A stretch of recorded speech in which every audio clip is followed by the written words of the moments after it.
Ang Ohayami Trans ay isang kilalang kumpanya ng bus sa Pilipinas, partikular na nagseserbisyo sa mga ruta patungo sa Cordillera Administrative Region, CAR, tulad ng Banawe, Sagada, at Bontoc, na sikat sa mabatong lupain at turismo, na nagbibigay ng mahalagang transportasyon para sa mga lokal at turista.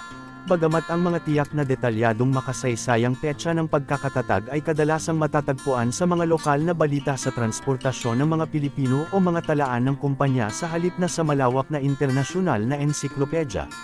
Mga pangunahing aspeto, rehiyong pinaglilangkuran, pangunahing nag-uugnay sa Metro Manila sa mga lalawigan ng Hilagang Luzon, Ifugao, Mountain Province, Benguet, mahalaga para sa pag-akses sa mga lugar panturista tulad ng Banawe Rice Terraces at mga kuweba ng Sagada. Kilala sa maaasahang serbisyo nito sa mga mapaghamong kalsada sa bundok, kadalasang gumagamit ng matibay at naka-air condition na mga bus.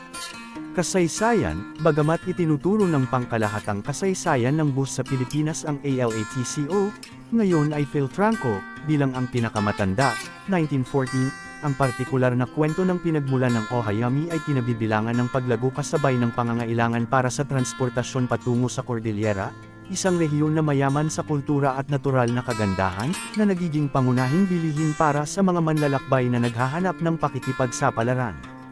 Serbisyo, nag-aalok ng regular at minsan ay mga opsyon, tulugan para sa mahahabang paglalakbay, na mahalaga para sa mga backpacker at pamilya. Para sa mas detalyadong kasaysayan, maaaring kailanganin mong maghanap sa mga partikular na blog sa transportasyon ng Pilipinas. Kung mahilig ka sa mga ganitong content, pa-follow na sa aking page. Salamat!